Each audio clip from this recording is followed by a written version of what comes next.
Bismillahirrahmanirrahim. Assalamualaikum warahmatullahi wabarakatuh. Alhamdulillah Rabbi syori wa yasiri amri wahlul 'uqdatam min lisani yafqahu qawli. Asyhadu an la ilaha illallah wa asyhadu anna Muhammadan abduhu wa rasuluhu alladzi la nabiyya ba'da. Alhamdulillah, rekan-rekan teman-teman sekalian, saya perkenalkan, saya Sarwono ya, dari Prodi PAI Hybrid STAI Indai ya. Di kesempatan ini izinkan saya mendiskusikan tentang mata kuliah Wahdatul Ulum ya, dengan tema itu Wahdatul Ulum dalam pembelajaran matematika berbasis nilai keislaman ya. Mungkin yang kita kenal ya. Sebelum lebih lanjut, gimana kabarnya teman-teman? Sehat? Alhamdulillah. Mudah-mudahan kita senantiasa dilindungi oleh Allah Subhanahu wa taala, diberkahi rahmatnya ya. Sebelum mulai, kita awali dengan membaca ta'awudz basmalah bersama-sama. A'udzubillahi minasyaitonirrajim. Bismillahirrahmanirrahim. Ya, mudah-mudahan ya dalam thalabul ilmi kita diperlancar, dipermudah. Tentu kita sering mendengar Wahdatul Ulum ya. Wahdatul Ulum, apa itu Wahdatul Ulum ya? Ilmu-ilmu yang mewadahi kan gitu ya, dan agar senantiasa ilmu itu bersumber kepada tauhidullah kan, gitu, atau merupakan paradigma kesatuan ilmu yang memandang bahwa seluruh ilmu itu, ilmu pengetahuan seluruh apapun itu bersumber dari Allah Subhanahu wa taala gitu. Tidak ada dikotomi atau pemisahan antar ilmu agama dan ilmu selain agama atau ilmu umum gitu ya. Entah itu ilmu matematika yang kita akan bahas gitu ya sekarang, ilmu biologi, fisiologi dan lain semuanya kan gitu, bersumber pada zat ilah wahid Allah Subhanahu wa taala. Jadi ada beberapa yang saya ambil rujukan, salah satunya surat Al-Alaq ya. Saya satu ya. A'udzubillahi minasyaitonirrajim. Bismillahirrahmanirrahim. Iqra bismi rabbikal ladzi khalaq. Iqra bismi rabbikal ladzi khalaq. Bacalah dengan wujud nama Rabbmu atau dengan nama Tuhanmu yang menciptakan. Tentunya siapa yang menciptakan, siapa yang diciptakan kita tahu.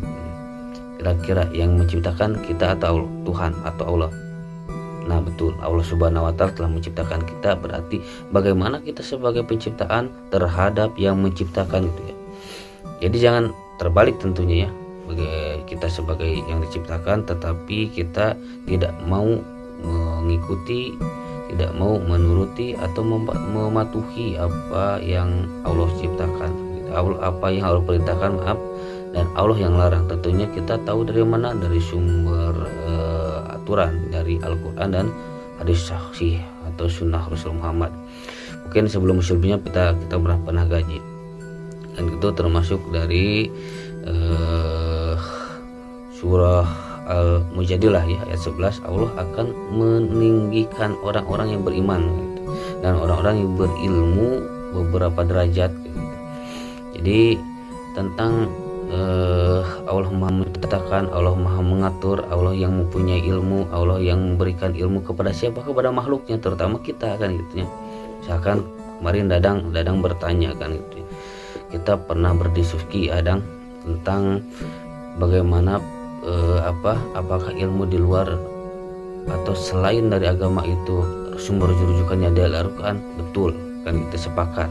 Entah itu matematika, perhitungan dari bab jamak dan lain sebagainya, itu ada dalam Al-Quran atau Rasul Muhammad telah mencontohkan, ataupun ilmuwan Islam pada akhirnya mengkaji lebih dalam. Bahkan Rasulullah SAW bersabda kan gitu ya, menuntut ilmu itu wajib bagi setiap muslim gitu ya. Talabul ilmu paradatan ala kulli muslim wal muslimah kan gitu ya. Wajib hukumnya. Kalau wajib berarti harus ditaati kayak gitu.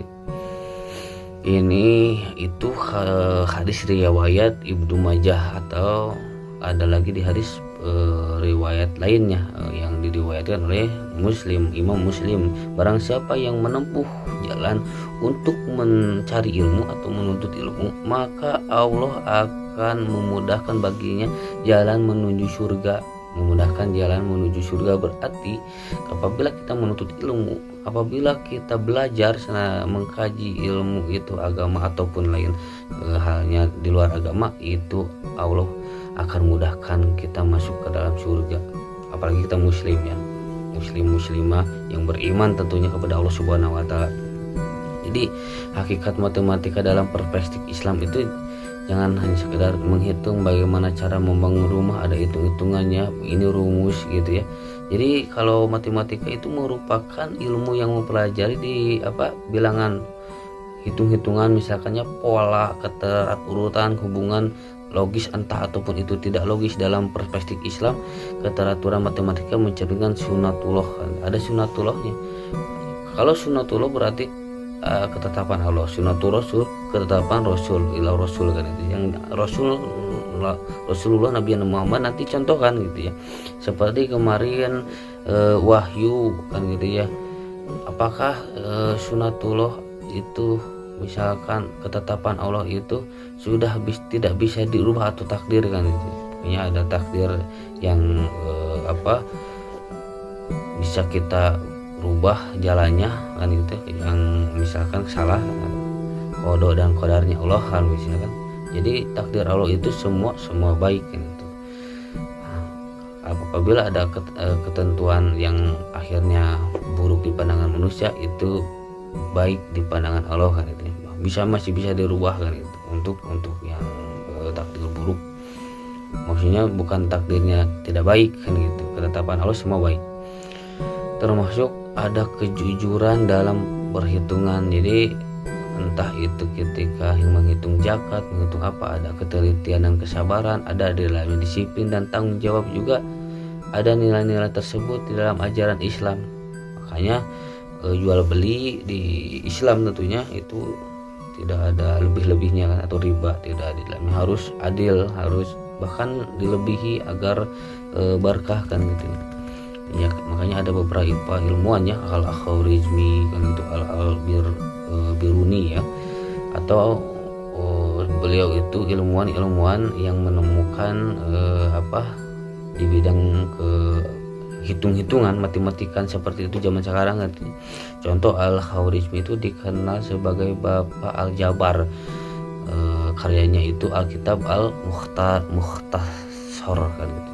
Mukhtasar fil hisab al-jabar wal mukhabalah, menjadi dasar matematika modern, istilah algoritma dan lain sebagainya. Kalau itu sekarang ada, dari dulu juga sudah ada gitu, ditemukan oleh Al-Khwarizmi, dikembangkan oleh beliau kan gitu. Kurang lebih banyaklah bagaimana caranya kita tidak menghilangkan nilai-nilai keislaman atau sumber ilmu itu dari Allah Subhanahu wa taala. Begitupun termasuk di dalam matematika ini gitu ya. Jadi apabila kita sebagai guru, sebagai pendidik, bagaimana guru mengaitkan materi dengan ayat Al-Quran atau fenomena kehidupan agar tidak terlepas dari itu, termasuk untuk bagaimana peserta didik itu memecah masalah matematika dan mendiskusikan nilai keislaman yang terkandung di dalam poin-poin materi tersebut gitu ya. Jadi bagaimana kita senantiasa mempersatukan atau menggabungkan atau tidak dikotomi, memisahkan ini mah masalah matematika mah hitung-hitung duniawi mah tidak ada campur tangan dengan Allah Subhanahu wa taala lah, kurang lebih seperti itu ya. Kebenaran hak mutlak dari Allah Subhanahu wa taala, kesalahan dari mutlak dari saya pribadi. Akhirul kalam, fastabiqul khairat.